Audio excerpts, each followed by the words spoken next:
All right, let us get underway. For those who don't know who I am, I'm Michael Ignatieff, Rector and President of CEU. I want to welcome those of you who are from the Budapest and Hungarian community, our colleagues from other universities. I want to welcome the always distinguished diplomatic corps that attends. We welcome our diplomatic contingent. We welcome our friends and colleagues from outside CEU, as always. Just before I introduce the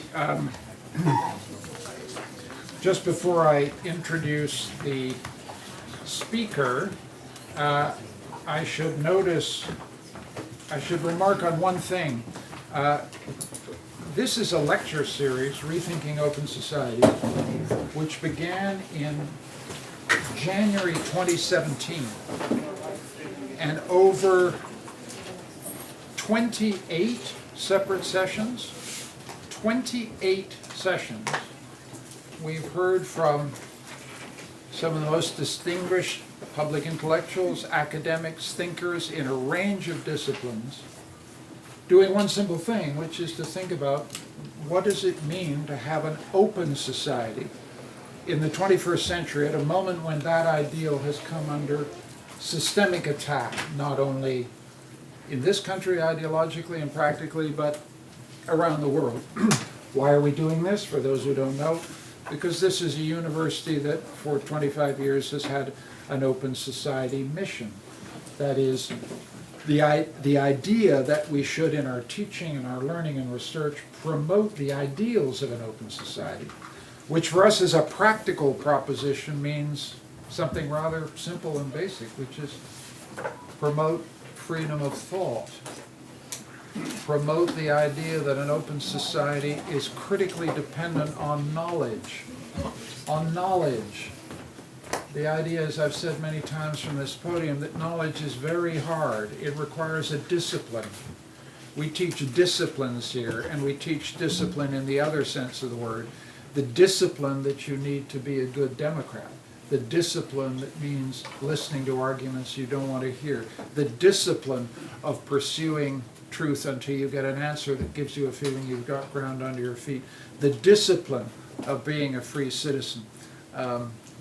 That's what I think over 17 months of this series has become, I think, very clear to us.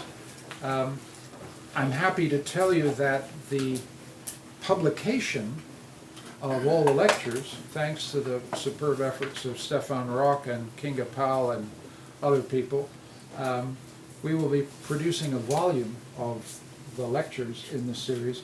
I wish we could have included Cas, but it just came right at the last moment. We had the chance to have Cas come, and that the book has actually gone to bed and will be available shortly, and will be launched at CU in the fall. So that's the Rethinking Open Society series. Let me now cut to the chase, since you want to hear Cas Mudde. You're here, I think, because you know that Cas Mudde is one of the most widely discussed and widely published thinkers and public intellectuals on the issue of populism and the radical right. They're not the same issue, but he is the author of a very popular and very successful Populism, A Short Introduction.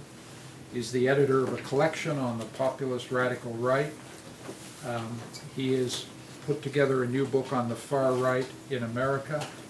And he, as you know, is a columnist for The Guardian, so you can follow Cas Mudde in The Guardian.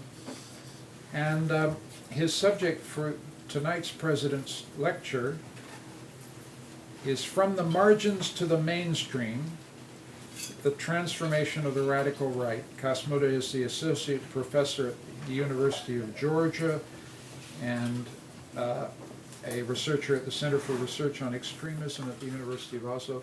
Please give a warm welcome to Cas Mudde.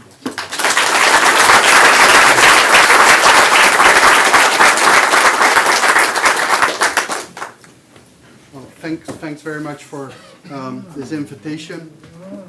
and it is. I'm coming down here. There you go.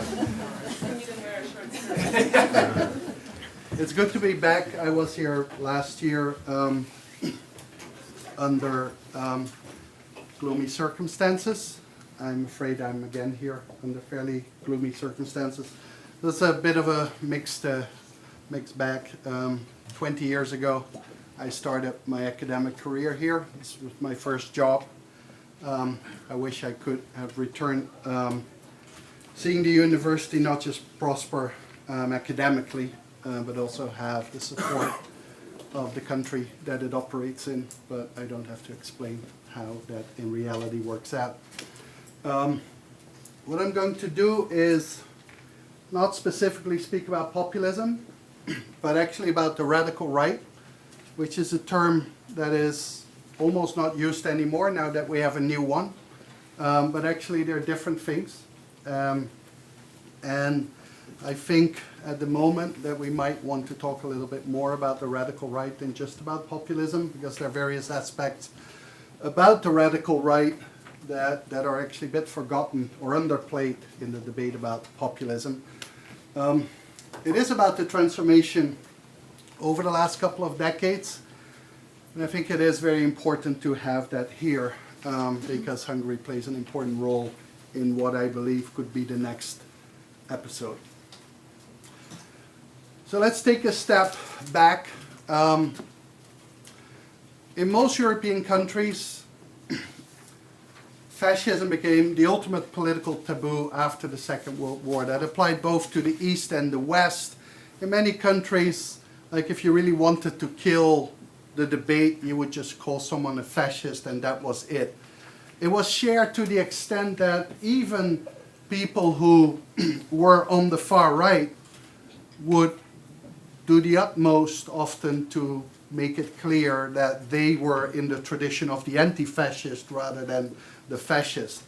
And so obviously the whole, almost every national setting was created after the Second World War on the basis of never again fascism. And although there were various interpretations, from a very strict German one where neo-fascist parties were actually banned, to a much more flexible Italian one where the constitution said that you couldn't have a post-fascist party, and yet a post-fascist party was in parliament since 1948.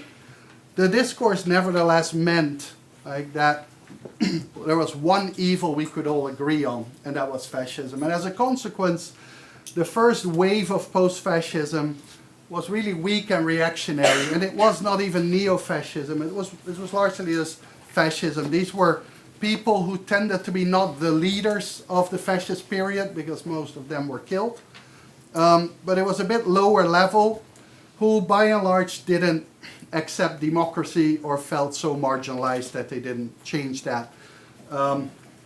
Almost none of the parties at that point in time played any role, and most of the social organizations were there more really for a social agenda, taking care of the widows and the orphans of Waffen-SS soldiers, things like that.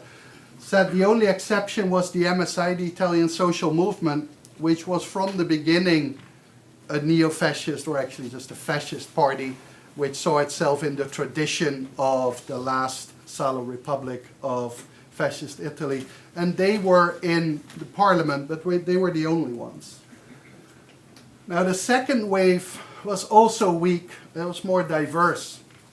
Roughly between 1955 and 1980, we had a couple of different groups, parties, that were considered to be radical right, although they didn't necessarily have that much in common. We're thinking about the Pujadists in the late 50s in France, the German National Democratic Party in Germany, which almost got into the Bundestag in 1969, as well as in the 1970s, two new populist parties in Denmark and Norway, which are generally referred to as progress parties.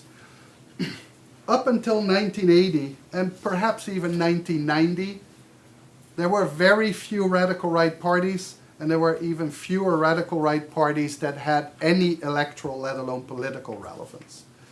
And this changed with what is called in the literature the third wave.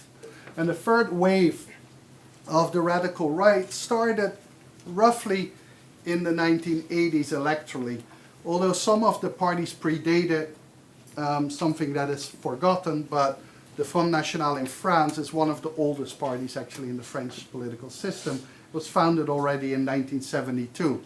Yet its first national breakthrough election was in 86. This third wave was mostly linked to mass integration and resentment around immigration as well as economics. It's important that the immigration didn't start in the 1980s. It became politicized in the 1980s, and that's a big difference. Most of the immigration, by and large, stopped in 1973-74 with the oil crisis, which made an end to legal economic immigration. But after that, large numbers still came through family reunion, and more importantly, what were at that point in time referred to as guest workers, where kind of the assumption was they were guests, so they were going back. After 73-74, it became clear that they were staying. And at that point in time, it became more of a political issue. And so in that sense, that was really what was at the core of this third wave. One could say it's the most successful post-war wave without any shadow of a doubt. Parties kept way higher successes in more countries. But I think that there is an argument to be made that we are currently experiencing a fourth wave. And this is one of the points I will make. Now, what am I talking about? For the sake of argument, I say radical right. Academically, I would speak about the populist radical right. And the populist radical right combines three different features, and those together constitute the core ideology of this group of parties. The first is nativism, which is a little bit of an unfortunate term because it doesn't translate very well. It's really only used in the American and the Australian context, but it actually captures the sentiment much better than the broader term nationalism. Simply stated, nativism is a combination of xenophobia and of nationalism. It wants a monocultural nation state. And it's best captured in the infamous German slogan of the early 90s, which was Deutschland den Deutschen, Ausländer raus. Germany for the Germans, foreigners out. That is the core of nativism. It's based on a fear of aliens, of non-natives, but the alien is not only a person, it is also values. There's also fear of alien values, non-Hungarian values, non-French values. One of the parts that was very big in the 1980s and to a certain extent 1990s was a struggle against Americanization, for example. Like McDonald's was at that point in time sometimes a bigger enemy than a mosque. That has changed obviously, and so you see some of the posters. They go back quite a while. This one from the Republicans, the Republikaner in Germany, is from, I think, the early 2000s. It says Berlin 2030. It goes quicker than you think. Like, obviously, we're all becoming Muslim. Then the Front National just goes for immigration, costs a lot of money. It's a classic. And then I still don't think it's real English, but the British National Party says that Britain is full up. Which, I mean, we get the message, whether it's English or not. The second part is authoritarianism. And authoritarianism is not here used in the sense of democratization literature as standing for a non-democratic regime, but in a social psychological tradition, thinking back at Adorno, where the idea is that order is the prime responsibility of the state. Chaos is the worst, and it's the natural state of humankind, and the state should be like reasonably draconian, have very strict laws and enforce them very strictly. So law and order policies like higher sentences, more police, less political oversight, but also more discipline in schools. Authoritarians believe like that you should by and large just drill into people that they should follow rules and hierarchy and then society will be better off. Authoritarianism is not unique to the radical right. Conservatives are also authoritarian, but it's this combination of nativism and authoritarianism and populism that I will talk about. The thing is that within the populist radical right, authoritarianism is almost always translated through nativism. And both these posters show that. This is my compatriot. He was younger and a bit smiler at that point in time, but it is Geert Wilders. And he says, more security, less immigration. Right, so it's a very clear link. This poster, which I always show as probably one of the best political posters ever made, because even if you don't understand German, you get the message, which is what political propaganda is about. Sure, it's racist, but that's also the message. So in that sense, it comes across, right? And it says, creating security, which is exactly the same message. Kick out the alien, and you have security. So authoritarianism and nativism are very much linked in the ideology of the parties, and what you often see also in the ideas of its supporters. And finally, we have the P word, and so also today I shall speak about populism. Populism I define as, also in ideological terms, where society is considered to be constituted of two groups which are homogeneous and antagonistic, the pure people versus the corrupt elite, and where politics should be in line with what they think is the general will of the people. Now it's important that whereas nativism speaks about a horizontal opposition between the ethnic us and the ethnic them, populism speaks about a vertical opposition between the elite us and the people, or the elite them, of course, and the people us, but they're within the same ethnic group, right? So they're not the same sentiment. Even though many nativists today are populist and many populists today are nativists, they're not all, and theoretically we're talking about a different phenomenon. It's a thin ideology. It's important, it's monist, and it's moral. The distinction is not between the rich and the poor. It's not on the basis of classes. It's on the basis of morality. The people are pure. The corrupt is elite. So you can be very wealthy and still pure. And if you live in the US, you can even do that and be Donald Trump. Right? And so the reason why you can do this, the money doesn't play a role. That's not what it's about. It was the Front National which really developed contemporary populism of the right. The party initially was founded as a coalition of all kinds of radical right and extreme right groups. Some were neo-fascist, which are elitist. They don't believe that the people are pure. They think that there's a small elite that is pure. But within the early 80s, Jean-Marie Le Pen created a new discourse. And he presented himself, as well as the party, as la voix du peuple, the voice of the people. And then also had an even better slogan, which is, we say what you think. And thereby it shows that it's not some kind of avant-garde which knows better what the people need. No, they are part of the people. They are the voice. On top of that, they are the heroes that speak out against the establishment and political correctness. So they are, in a sense, the bravest part of the people, but still part of the people. Then finally, they want real democracy, because the Christian Democrats, the liberals, and the socialists, like, they're all the same. They're all part of that same corrupt elite. They act as if they're actually competing, but as soon as the voice of the people comes, they will bond together just to hold on to power. So that is the core. It's the combination of the three. And this is an overview of the most successful radical right parties. And I see one issue here, and that is Greece. So Greece has actually a Golden Dawn, which is a far-right party, but not a radical right party. What I mean to say there is that Golden Dawn is by and large a neo-Nazi party. they don't believe in the people. They don't believe in majority rule. They actually just believe in the Führer. The other parties are radical right.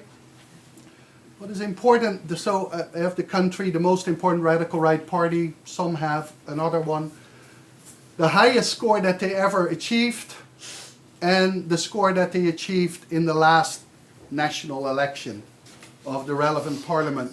So you see that there is a big difference, both in highs and in recents.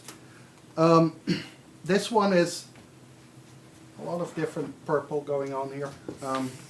That's the problem when you make slides over longer periods of time. Nevertheless, the ones in purplish are the countries where the radical right party scored its highest score in the last election. The reason why it's important to show that is we have a very simplistic account on the rise of populism or the rise of the far right, as if it's just one linear movement, as if the radical right wins in every election, every country, all the time. But that's actually not true. In certain countries, they peaked in the 1990s.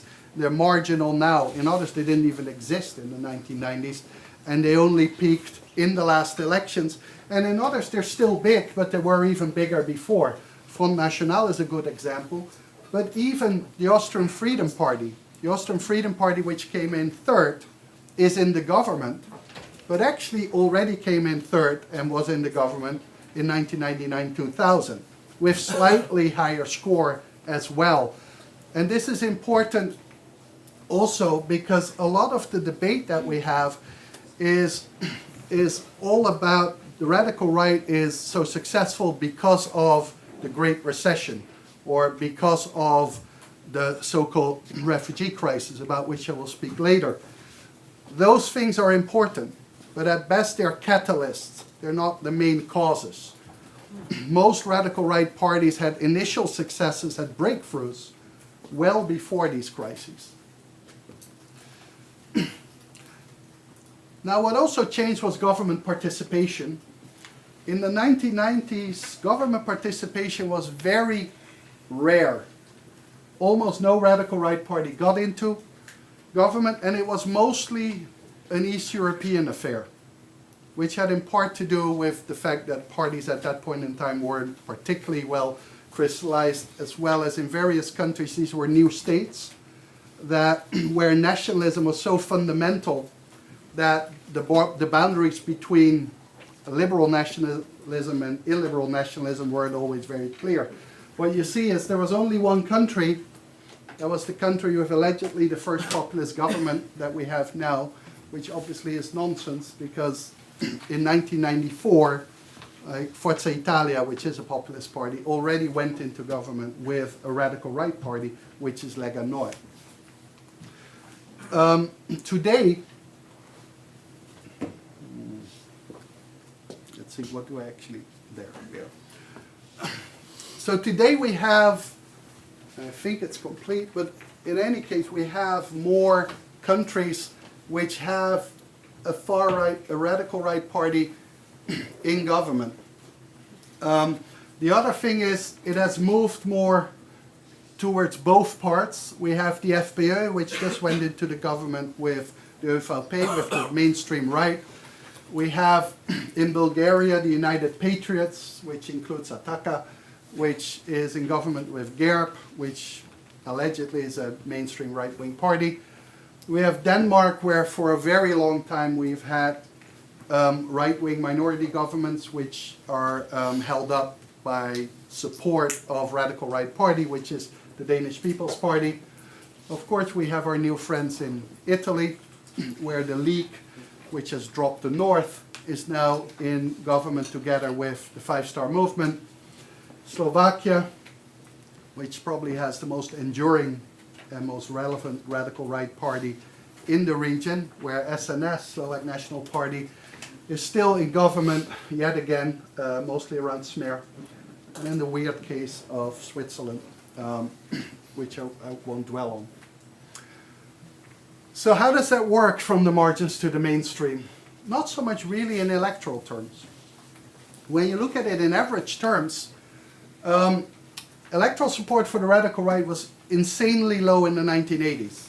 like 1.7%, which makes you really wonder why did we publish so much about that in the early 90s.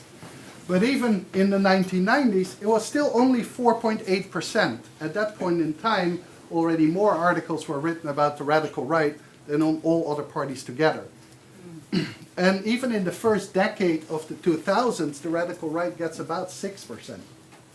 I think that if you would look at it today, and we're getting into definitional and categorization issues there, it would be between about 10 and I would think 12, 13% in the last 8 years, which is remarkable, but it's also remarkably low given how much we talk about them.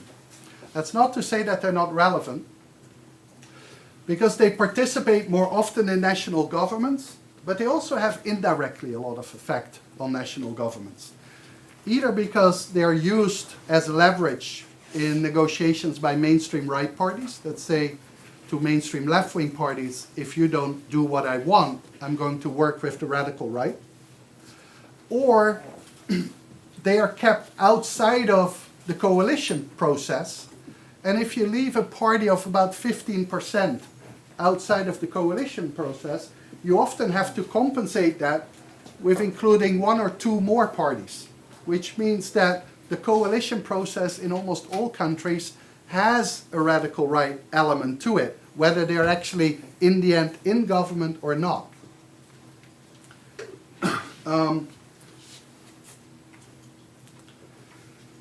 Still, I would say up till probably about 2015, the political influence of the radical right was relatively modest and very much indirect. Most of the parties did never get even close to government, and even when they were in government, most of the governments with a radical right participation reflected much more the agenda of the mainstream right with which they governed than of the radical right. However, they had a large agenda setting power. Simply stated, they defined what we spoke about and to a certain extent how we spoke about it. So you can talk about immigration as an economic opportunity, or you can talk about it as a cultural threat. Those are very different debates. It is, so it's not just that we're talking about immigration, but we're talking about immigration as a threat. That is the agenda setting power. And once we all, by and large, agree that immigration is a threat, then it doesn't matter that much whether it is a radical right party or a non-radical right party that is going to get the solution for that, because the solution is going to be in line with that assumption that immigration is a threat, that multinationalism is a problem. The electoral and political success has increased, but continues to vary greatly across Europe. There are still a lot of countries that have no radical right party to speak of. In others, they're marginal. They're around 6-7%. We write endless articles about Golden Dawn, and there is something to it. It is amazing that a neo-Nazi party is in parliament, particularly in a country that suffered so greatly at the hands of the Nazis. But Golden Dawn is irrelevant to Greek politics. There are, however, other parties that have become major actors. I think the refugee crisis, or better, the so-called refugee crisis, is an important point of change. Now, we're still pretty close to that, and so it's very hard to say how long this sustains. One of the things we already noticed in the 2017 and 2018 elections is that that big electoral spike was a peak. Parties like Marine Le Pen's polled around 35% in 2016 at the end. In the elections in 2017 was closer to 20. The same with FPÖ, which polled around 35%, was the biggest party at that point in time. In the end, went down 10%. The Netherlands, similar type of stories. However, there were other effects, and I think they are more important. The most important thing is that the radical right got a new voice. and it got a voice from the middle. Today, Hungarian Prime Minister Viktor Orban is the most powerful voice of the European radical right, of its agenda much more than its political force. And that is something I will talk about later. What he shows is that several parties that used to be seen as mainstream parties transformed and became openly radical right parties. That is particularly PIS and Fidesz, although some other countries in the region have some similar things. At least as important is that established parties are increasingly adopting radical right ideological positions. This is a famous letter to the Dutch people by my prime minister, and Matthijs too, you have to own him, which is Mark Rutte, which is the leader of what still is considered to be a liberal party, which has become a conservative party. And his whole campaign for the 2017 election was what he later dubbed good populism. And he has been very good at selling that, because even today I still read articles in Politico Europe about how good populism defeated bad populism in the Netherlands. There was nothing populist really about Mark Rutte's agenda. It is nativism, and it wasn't particularly good either. Right? What Mark Rutte did was not just take over the issue and say like, well, immigration is a problem, there are too many asylum seekers coming, we have to by and large stop it. We did that in the early 90s too, which for the younger people under you brought also hundreds of thousands of mostly Bosnians to countries like Germany and others, and led to a very strong anti-response and a limiting of asylum seekers. But at that point in time, the discourse was different. Sure, they played on xenophobia, but the argument, the official argument was we have to limit the influx, otherwise multiculturalism cannot work. We cannot integrate the contemporary minorities that we have if we just like keep, as they said, the faucet open. As long as it streams, we're going to flood. And so at least nominally they were still defending a multicultural society. But they said we have to organize that stricter. Today that is different. Mark Rutte also speaks about the asylum seekers as a threat to the cultural identity. And so they're no longer kept out to save multicultural society. No, they're kept out to save monocultural society. An assimilationist idea. Now Rutte is a prime example, but there are many, many more. Koorts, obviously Rasmussen in Denmark, and actually if you go through the list of the EPP members parties, you will see that a lot of them are very vulnerable to this type of discourse. We're also operating in a new world, which undoubtedly doesn't come as a big surprise. So Brexit and Trump are interpreted as like populist victories or radical right victories. I think that is a misperception. They're not the same as Marine Le Pen or FPÖ. Both Brexit and Trump come from the center, from the mainstream. The idea that Trump is the same as Marine Le Pen would by and large mean that Trump would also have won had he been a third-party candidate. And every poll that I saw that polled him as a third-party candidate had him around 15% tops. At the same time, both of these realities create a world in which the radical right can operate much easier. Both Russia and the US are much more open to the European radical right than they've ever been before. To a certain extent, they're even more open to the radical right than to some others, particularly the center-left. At the same time, for all the conspiracy theories about Putin, and boy, there are a lot, there are very few of the proven financial connections. And very importantly, yes, Putin is favoring populist radical right. He's also favoring the populist left, and he's favoring particularly any mainstream politician that he can work with.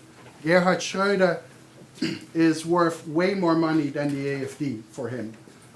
So it is not the same as how the Soviet Union worked with the Communist Party. Putin works with anyone who will somewhat destabilize the European status quo. Trump is a little bit the same story. I think someone like Viktor Orban completely misread Trump. First of all, because like most people, particularly outside of the US, they think that the US president is almighty and can do whatever, and that is not the case. And second, they thought that Donald Trump also has an ideology and cares about a broader agenda, which obviously is also not the case.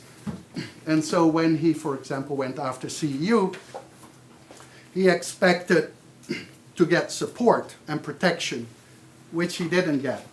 At the same time, he also doesn't get any kind of condemnation from the White House, which is very different than if we would have had a President Clinton, for example. So we're not living in a radical right world, but we're living in a world where being radical right is not necessarily negative anymore. And so, for example, Marine Le Pen would probably have had a better relationship with Trump than Macron. Whereas if you see that for any president before, the argument was always, if you elect a radical right, you're going to isolate the country because no one is going to talk to you. Now if you elect a radical right, you know that they will go to the Duma and get a nice shot with the president. You know that they might get an invitation to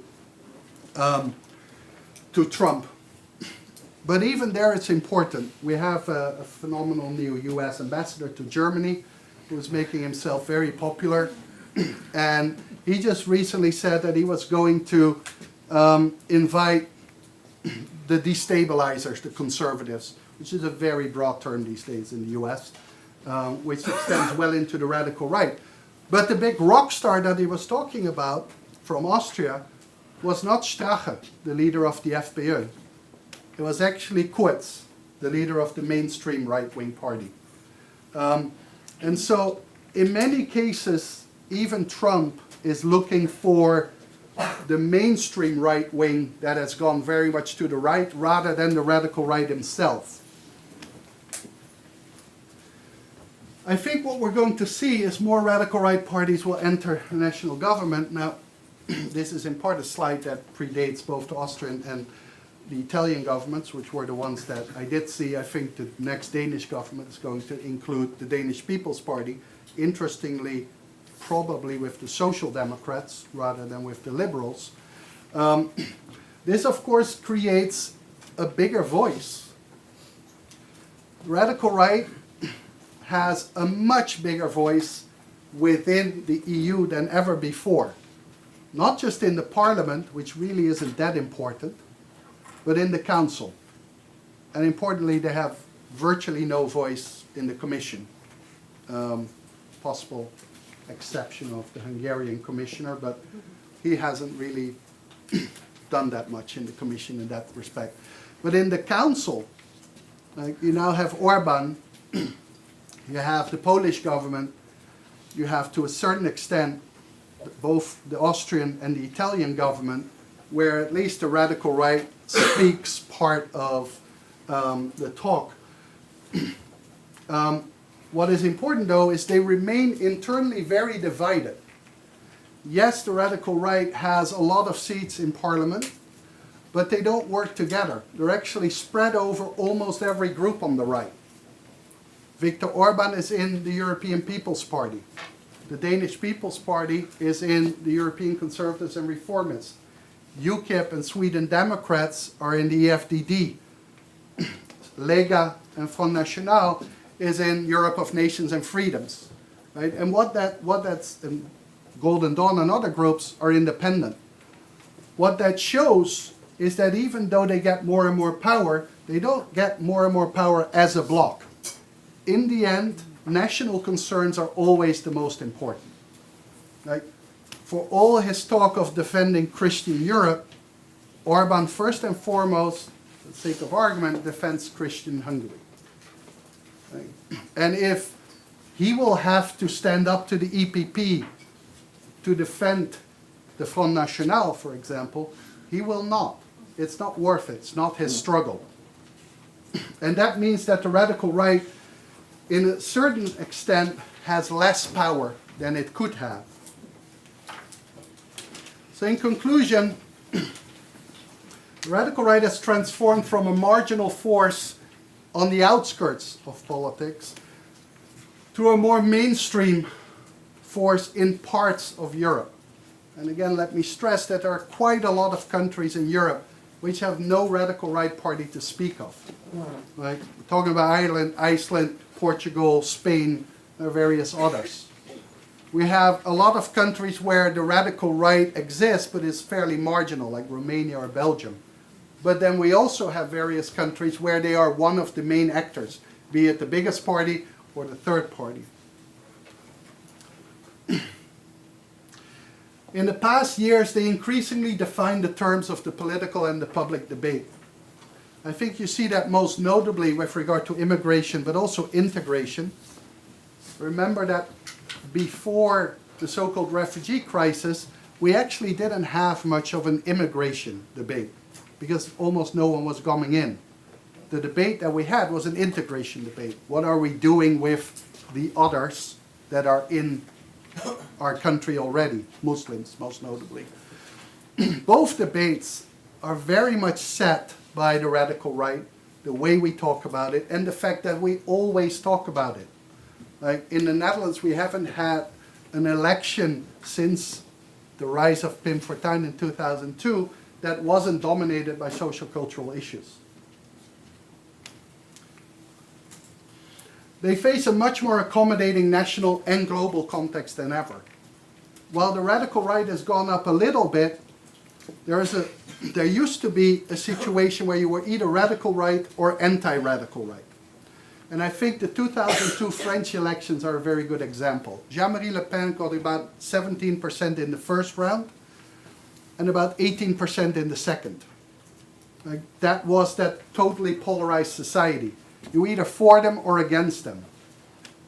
In 2017, Marine Le Pen got about 21% in the first round and about 34% in the second round.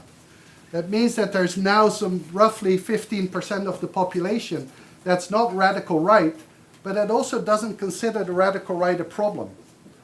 Perhaps an even better example is the Austrian elections for the presidency, where Hofer of the FPÖ was opposing Van der Bellen, probably the most moderate green that you will ever find. And yet, it was almost 50-50.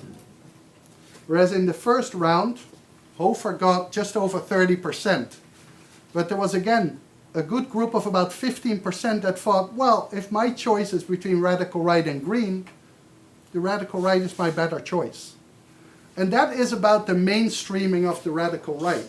It's not that we all become radical right, but that what we hold as being our values, our liberal democratic values, our conservative values, our Christian democratic values, whatever they are, that they're no longer so clearly separated from what radical right values are.